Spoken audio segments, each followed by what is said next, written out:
Um, Today's topic is on growing. Can everyone hear me? Oh wait, everyone's muted.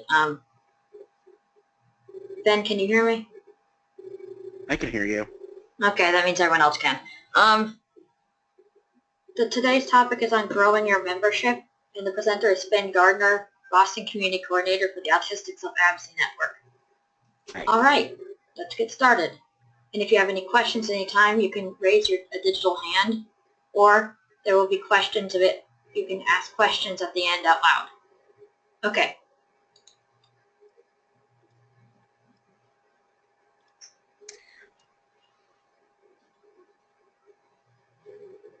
Ben. Oh, I don't see the slides up. Oh, that's because I didn't show my screen.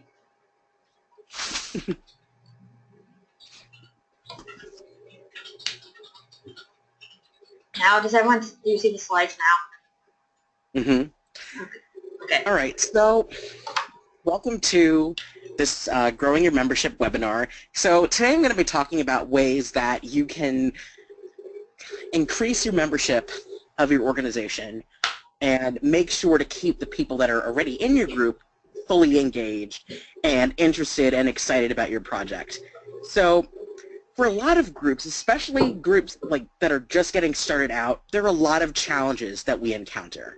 And some of those challenges include recruitment, community visibility, and keeping current members active and engaged. So recruitment.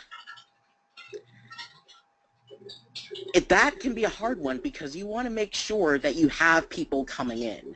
But sometimes that's difficult because it's hard to get the word out. It's hard to make sure that people are listening, especially if you're new. But there are a lot of ways that we can solve that problem. So there are ways you can advertise. You can use social media. There's Facebook, there's Twitter, there's Instagram, there's Snapchat. And if you are engaging with people who already have a large Twitter or Facebook or Tumblr following, you can message them or mention them and try to have them spread the word about your group because they already have those networks, those connections that you may not have yourself. So, for example, let's use Twitter because I use Twitter a lot to do advocacy work. So let's say that there is somebody on Twitter who does a lot of disability advocacy, and you want that person to advertise your group or engage with your group. So you would mention them, like do the little @ symbol and then their username to communicate with them and talk about what you're doing. And if they're interested, they may retweet or repost what you're doing. And that might be a way to sort of spread the word. The same goes for Facebook and other social media. Another way to spread the word is using mailing lists or Google groups or Yahoo groups. These are a bit more old-fashioned than classic social media websites, but they're still useful. Mailing lists can be used to keep track of sort of keep in touch with current members, and you can also sign people up to your mailing lists during your meetings. And you can use those lists to advertise events. You can use them to forward things on from other groups, and then people within your group can forward information about your group to their own networks. So, as I said, it's a little bit more old-fashioned, but they work. We at ASA in Boston have a mailing list that's been up for about 7 years, and we have people there who will spread things to their own networks. So it's been pretty helpful. And of course, that's not the only way that you can advertise. You can also advertise to local groups and government agencies through word of mouth, email, and other ways. If you have connections to local government agencies or other organizations, then you can talk to those people and see if you can get them to talk, sort of spread your event, like spread information about your event, or talk to your group about something, and just sort of create that relationship. That is absolutely crucial, is creating relationships. And And there's benefits both to having those groups advertise your groups and your events because, well, you get more people involved, and it also lets you create a relationship with other groups, and we've benefited from that pretty greatly as well. Another option is advertising to college or university accommodation offices, or disability services offices, or accessibility centers. I mean, these offices can have all kinds of names, but basically they're there to make sure that people with disabilities are able to have an accessible education within their college and university settings. And sometimes these people in these offices will link students with disabilities to resources within the community that can help them. And another way that you can advertise is by using flyers and posters, just putting them up around town and seeing if people come to your events. Now, we at ASA in Boston haven't really used that method as much as the other ones, but for some people it works. And the other one is a good old-fashioned word of mouth. I mean, word of mouth, of course, can mean like literally talking to somebody in person, or it could mean one of these other methods. When people are just going to talk to each other about what you're doing, and that will get people to come if it works out that way. Next slide, please. And the other issue that I mentioned earlier is community visibility. And one of the best ways to get more community visibility is collaborating with larger or more established groups. At ASA in Boston, we've reached out to several local groups, including the Disability Law Center, the Boston Center for Independent Living, and the E.K. Shriver Center, which is part of the University of Massachusetts Medical School. They do a lot of research and advocacy surrounding people with intellectual and developmental disabilities. And we've been working on projects with these people and creating relationships. And that helps because if you're working with a larger or more established organization, like, somebody affiliated with a university or a larger nonprofit that does advocacy work, then other people are going to notice what you're doing.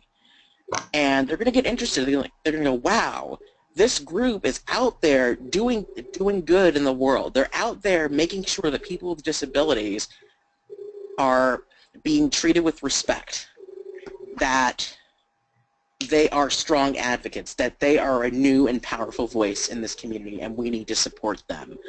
Creating these relationships is absolutely important, and it is one of the best ways to create more community visibility. We have recently created many more,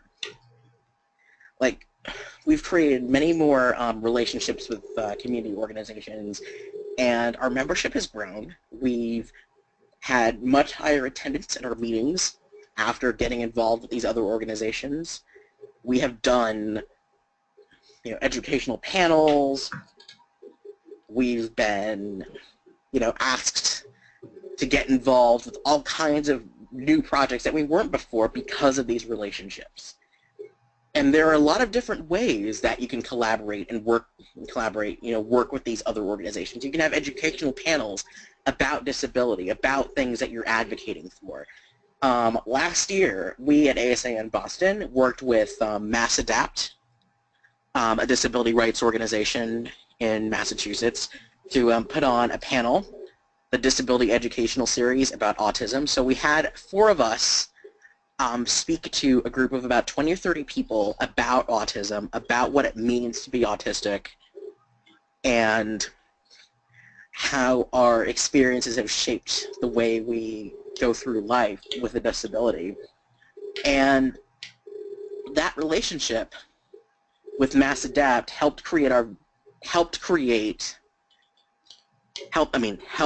offered us more visibility. And after that, we were actually approached by somebody associated with disability education about doing a similar panel for that organization. So it sort of creates a ripple effect. When you do these things, other people notice.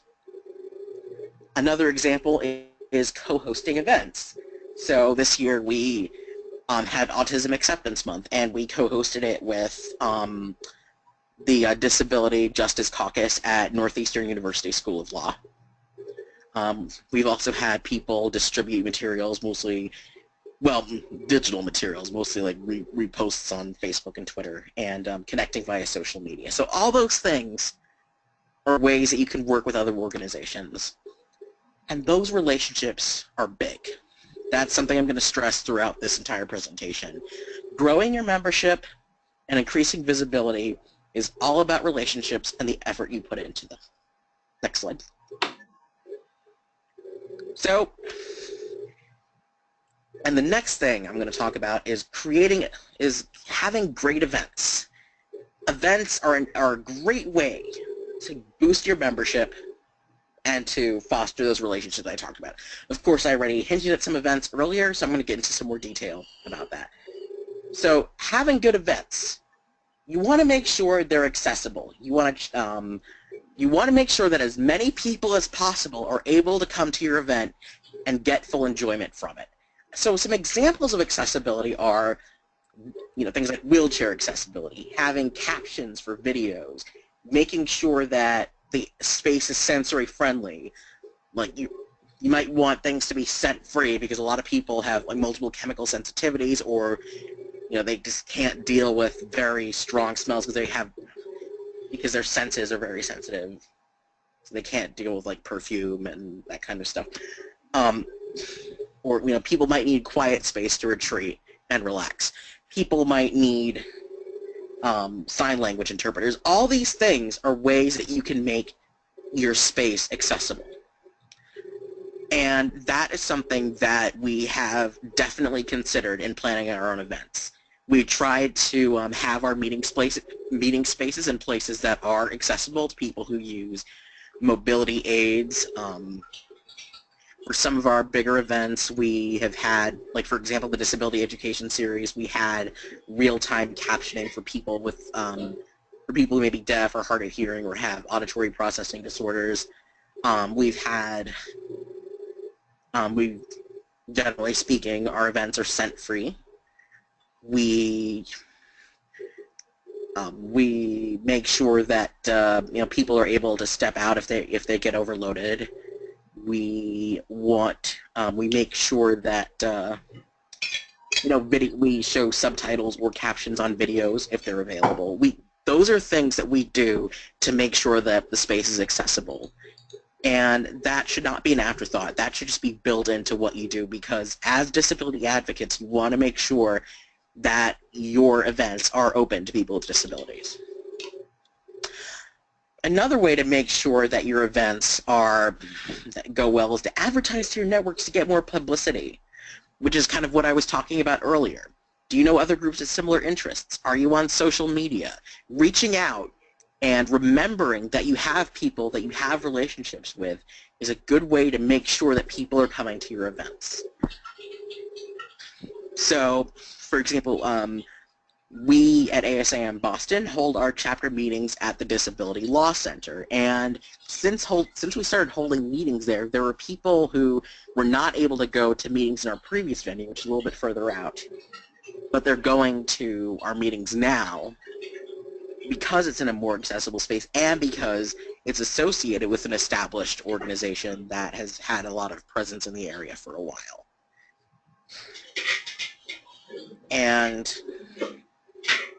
we've also done that with, larger events. We've done that with our, the Disability Education Series. We've done that with our educational panels and other things. We've made sure that we've built those relationships. We've made sure that we've reached out as much as possible so that we get as many people as possible. And another thing, it may seem obvious, but it's a good thing to remember, is to remind your existing members about your events periodically to keep interest. If people aren't hearing from you about what's going on, they're going to go, oh, nothing's happening, I'm not going to come. But if you go, hey, guess what? We are holding an event, then people are going to go, oh, wow, okay, let's see if I have time to come. And if not, I'm going to tell these other people that they might be interested in coming to this event. So you have to kind of keep that line of communication open. Next slide. So let's talk about some examples of events. I have 12 examples of events that you can put on to build interest in your group and to keep interest for people that are already coming. So here are some events. You can have a voter education day. Of course, since most of you probably be nonprofit organizations, you can't exactly promote a party or a candidate, but you can still have a voter education day and talk about issues, and especially issues relating to people with disabilities. You might want to say, hey, could we please work on contacting your state rep about passing a bill that would protect people with disabilities from being discriminated against in healthcare settings, for example. Or any other bill that might help or hurt people with disabilities. So you could talk about those. You could talk about those issues in an accessible way that people understand, because a lot of times political talk is done in this way that's not accessible to people with cognitive or intellectual or developmental disabilities, and this is your time. This could be a chance for you to go out there and connect to people who should be engaged in politics and absolutely have the right to be engaged in politics, but may feel kind of left out by mainstream political discussion. Another way that you can get people involved is a letter writing party, which is sort of related to the voter education day. So you can all get together and work on letters to the editor about a disability-related topic, or letters to an organization that you want to support a specific disability-related issue, or letters to a state rep, a senator, member of parliament, whatever, about supporting a specific issue that you want them to promote, or get them to vote against something if some bill is being considered that would hurt people with disabilities. And there's also, you could also do a documentary screening. So there are a lot of great documentaries out there about and for people with disabilities.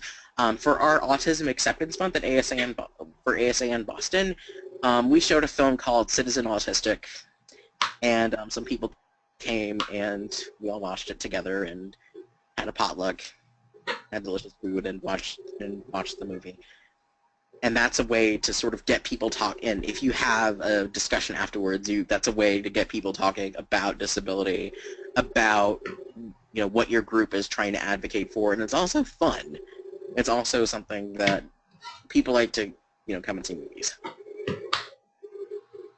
Another thing you could do is sort of an in-person Twitter party. So if a lot of you in your group are really into social media advocacy, you could all get together and sort of tweet about a specific issue. Like if you want to all tweet about,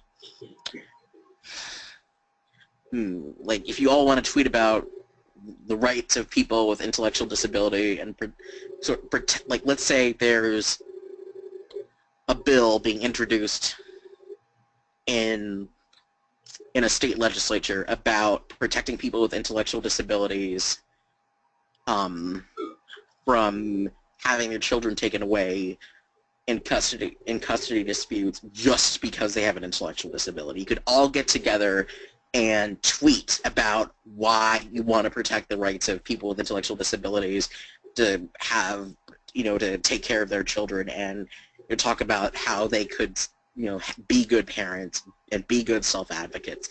That's something you could do. You could also have a no-speech night.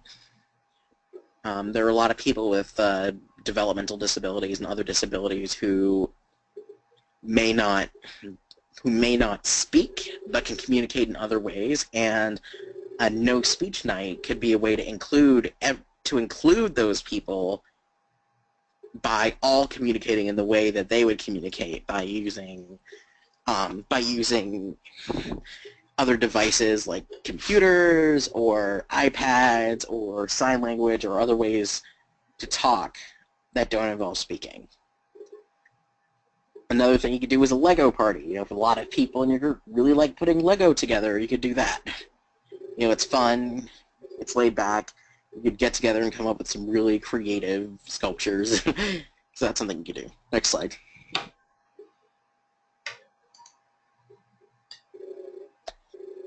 Sort of related to the documentary option is a sensory-friendly movie night. So you could all get together, watch a movie, and make sure that the space is sensory-friendly so that it's not super overloading or uncomfortable for people who have those sensitivities. You can also have board game nights. Get together, bring a couple board games. It's a way to sort of build community and friendship and get people excited about what you're doing. I mean, yeah, you can have things that are focused on advocacy and like, very serious topics, but you also want to have fun. And so things like movie night and board game night can do that. Collaborative project night, same thing. You could get together and work on advocacy projects together, or you can work on fun projects together. If you all want to sit down and write a story together, you can do that. Another example is an open mic. A couple of years ago, we ourselves at ASAM put on an open mic and had a lot of disabled performers come in and read poetry, sing,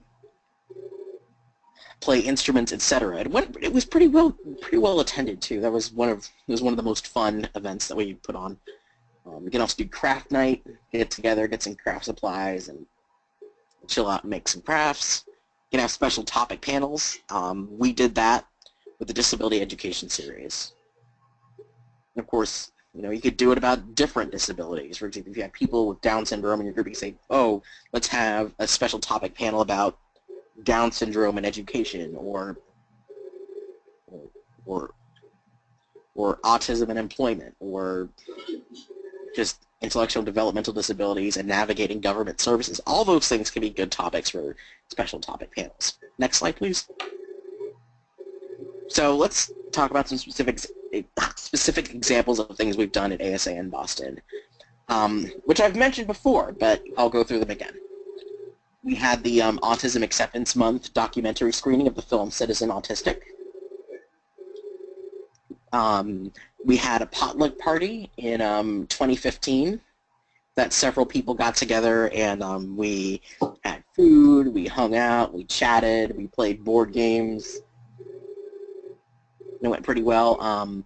We had an open mic in 2014 that I just mentioned, and we also had the Disability Education Series panel on autism, among other things, but these are some of the highlights. Next slide. So we have some takeaways before we open it up to questions. And some of the things that I want you to think about is which one of these activities work best for your group? Can you think of 3 more that we could add? And once you're done, it's time to get started. So now I'd like to open it up to discussion. Okay, I'm unmuting everybody. Hold on.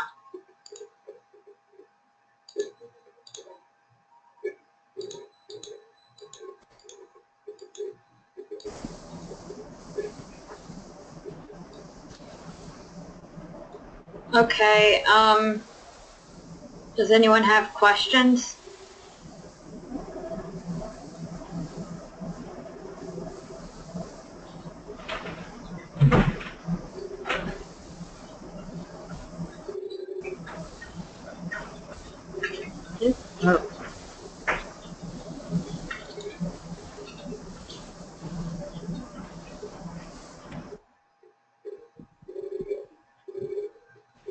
Okay, Finn, we have a question with the digital hand raised. Hold on. Great.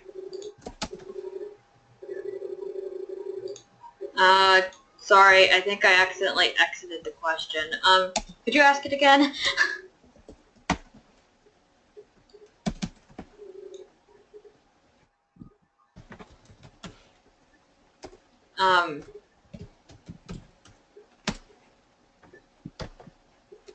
Because, like, I clicked on the button and it went away, so. Oh, I think that was me on accident. I haven't used this particular software before, so I think I accidentally like tried to ask something, and when you clicked on it, it's probably when I muted it. Okay, what was your question?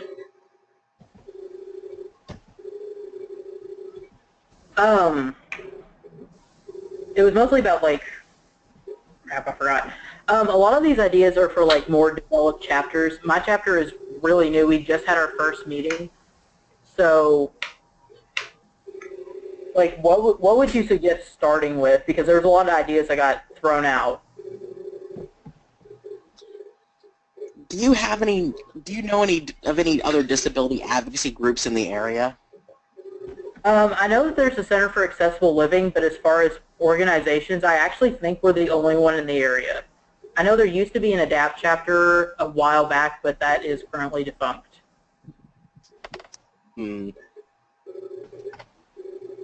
Yeah, for a newer chapter, I would definitely suggest reaching out to other organizations if that's possible. Like the Center for Accessible Living that you mentioned might be a good fit, depending on what they've said in the past about different disabilities, just so you can get those relationships going. Also, social media might be something to consider if you're not already considering it. Yeah, we have a bunch of pages set up, but the question was like, as far as, because there's a lot of ideas for different types of social meetings that were discussed, and I was wondering like, what do you think would be the best place to start for a new chapter? Because I think if we try to do something like a panel or a movie night, I don't think anybody's going to show up. So You could probably do something smaller and low-key at first, just to, at least keep the current members interested, like, maybe a smaller low-key movie night or board game night. Or getting together to do some advocacy work, like contacting like state or national politicians about an issue. Even if you've got like 2 people there, you can say that, guess what? We had a letter writing night, or we did this. Just to say that you've done it might be able to help. We have another question. Unless we need to keep talking about this. I'm open. I'm good. Okay. Any success with using local restaurants for meeting spaces? We've definitely met in restaurants for different things before. The main problem with restaurants is that sometimes there can be like sensory issues. They can be really loud, and there might also be the financial access issue. Like if somebody shows up at a restaurant and there are a lot of people there, but they can't actually buy any food themselves. Like, I mean, I have nothing against being in restaurants, but there are some drawbacks to doing it. But if there isn't other meeting space, then I can definitely see why somebody might meet in a restaurant. But if you can consider other options, I would do that. But if not, then I definitely understand. Another question. How do you recommend countering parents and providers focusing on normalization when it furthers the marginalization of individuals?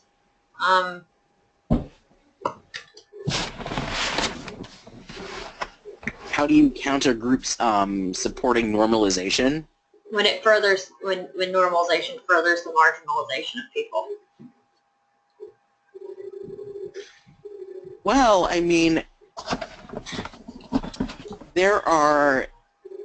you have to talk about the benefits of your group and get people who might be interested in positive disability representation to get involved with your group.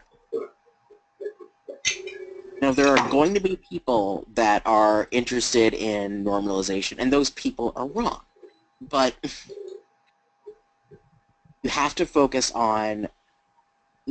reach out to those people that may be interested and focus on those people. And once you get more numbers, then you might be able to fight those people that are saying more hurtful or like misguided things, in my opinion.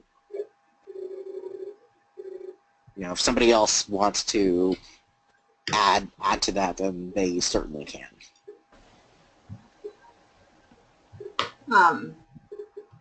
So we'll give it about 5 more minutes for questions, I think. So let people have some time to think of their questions if they need to. So.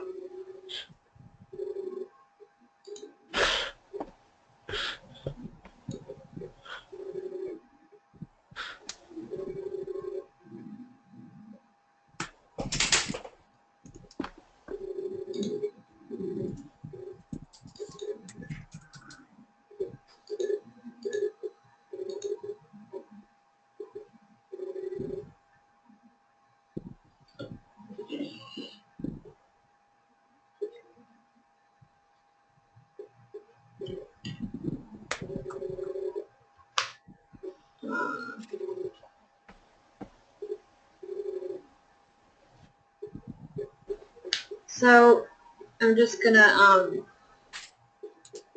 what kinds of events is everyone thinking about right now that might be best for their group?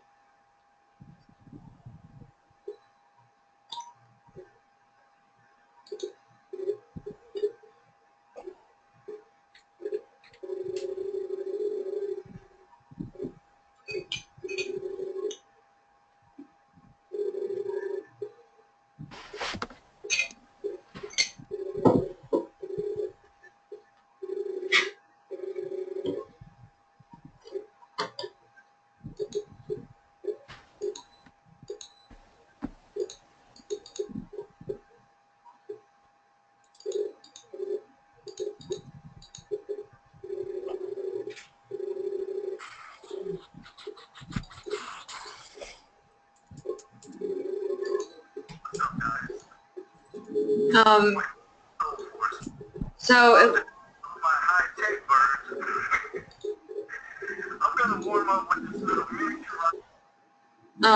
so someone typed in a question and it will not allow me to click on it to read the question. So, okay, wait, here we go.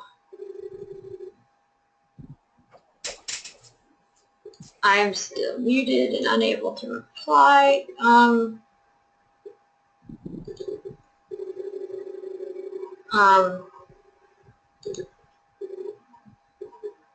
Okay. Can you hear me now? Yeah, sorry. Did I do that? Okay.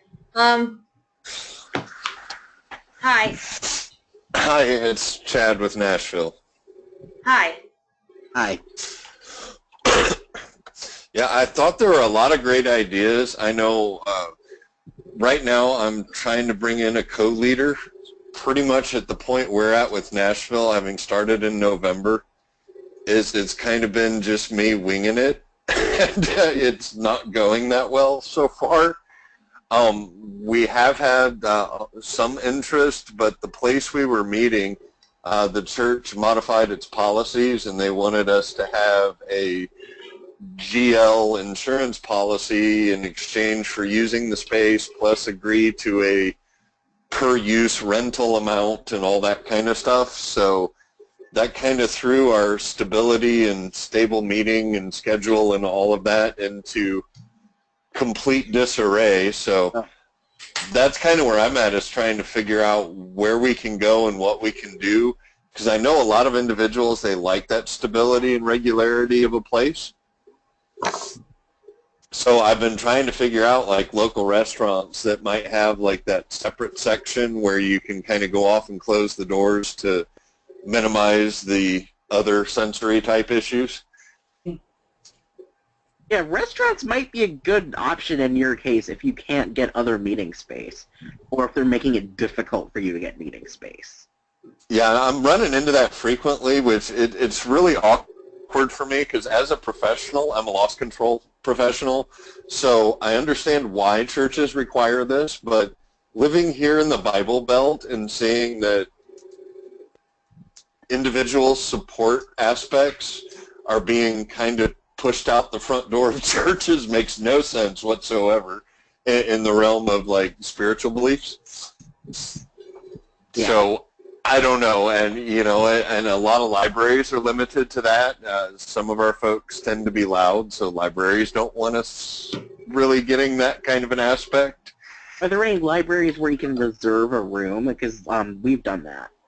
That's something I'm going to start checking on, and that's why I was so glad to get this co-facilitator to help get involved. She gave me one heck of a to-do list on places to check in with, but that's what I'm going to start checking in with. I know some of the homeschool groups that I'm with, a lot of libraries have become very stringent on who they'll allow in our local area. Hmm. So I don't know. That's something that I know for us here. That's probably our biggest challenge, and I was the one that asked the normalization question too, because most of what's already in place here is being driven by parents and providers. So I'm trying to tread very, very carefully.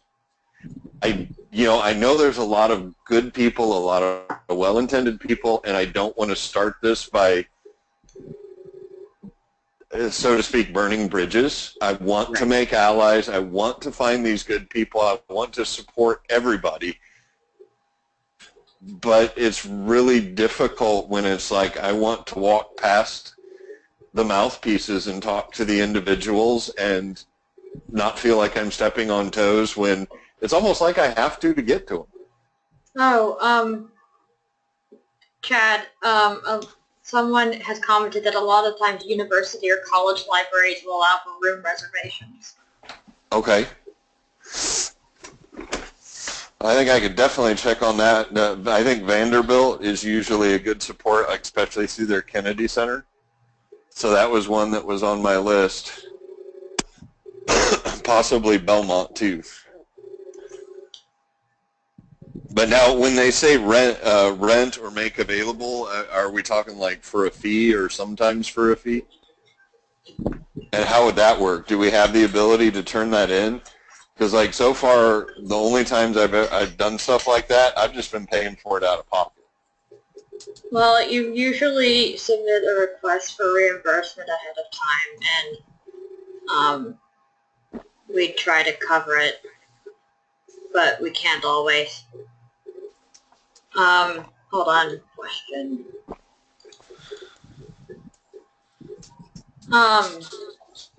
We have someone suggesting to you, Chad, that have you tried having people attend remotely, like on Google Hangouts or FaceTime? No, I have not. I have not tried the online meetups.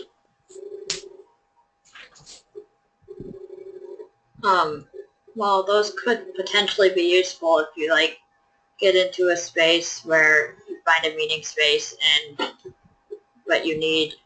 but people can't get to it or something. Let me another question. Someone says that there's also Slack, which is like a kind of I think it's an online tool that you can use to it's like It's chat room software for businesses and organizations. yeah.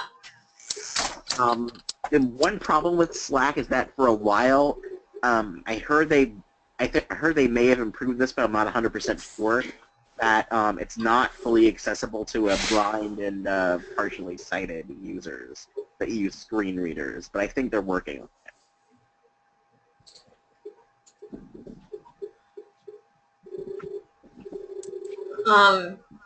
We're going to have a few more minutes to discuss this, or if anyone has other questions, and then we're going to wrap up.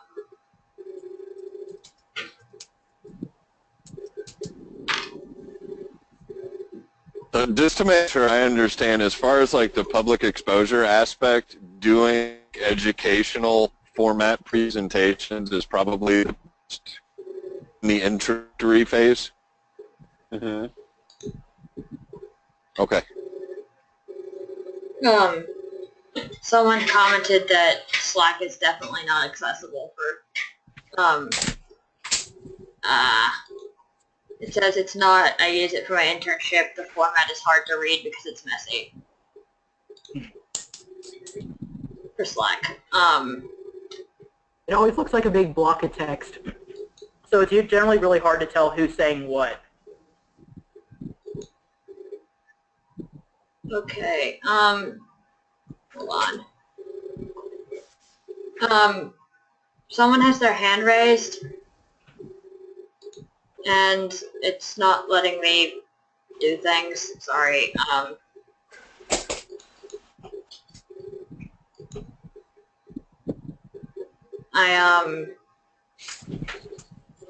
Dang it, it did a thing.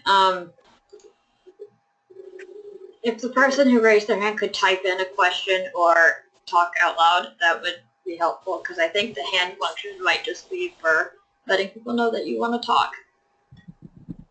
Sorry.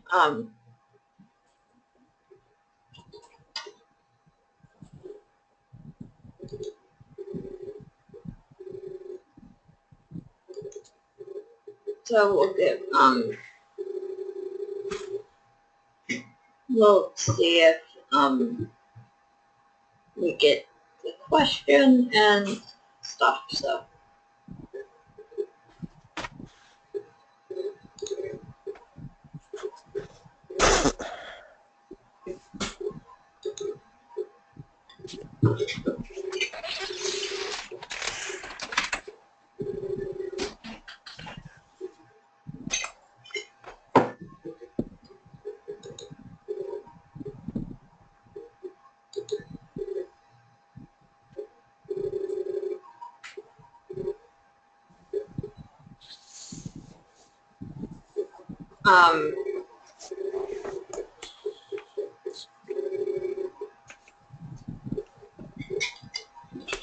I'm gonna give it several more minutes so that the person who raised their hand can do the thing.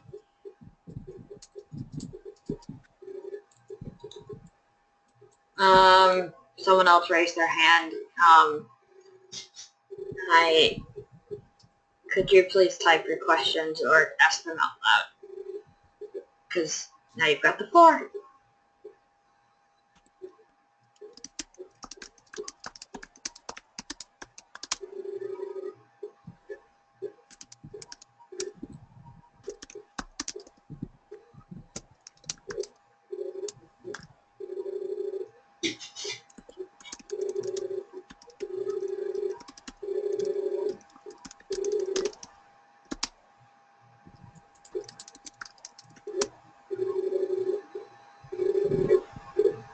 Okay. If Slack is inaccessible, do you know anything better? I think Google Hangouts is probably more accessible than Slack. There's also things like Facebook Chat. You can have a group chat on Facebook Chat. There's things like IRC or Internet Relay Chat, which is old-fashioned, but a lot of clients for that are probably more accessible than Slack. You can also set up a forum. You can use, and I think of some other options. Those are the first ones that come to mind. Skype is probably more accessible.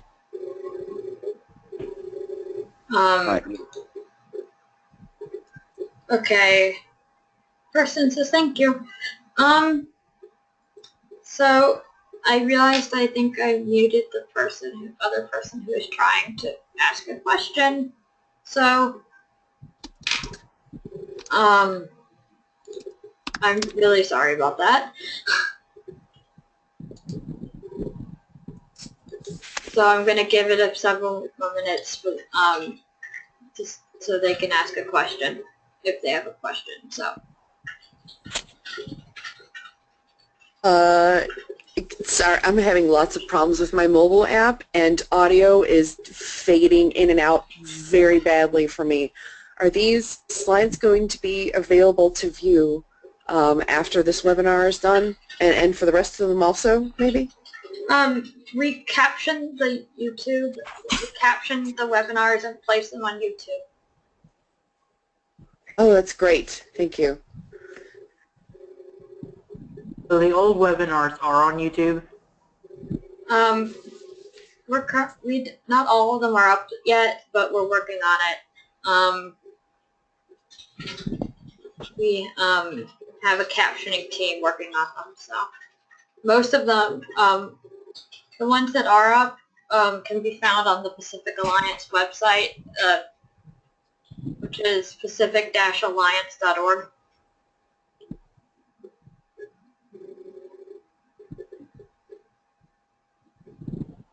And if you would like to, I can let you know when the webinar goes up on YouTube and is captioned via email. So, Yes, please. Okay.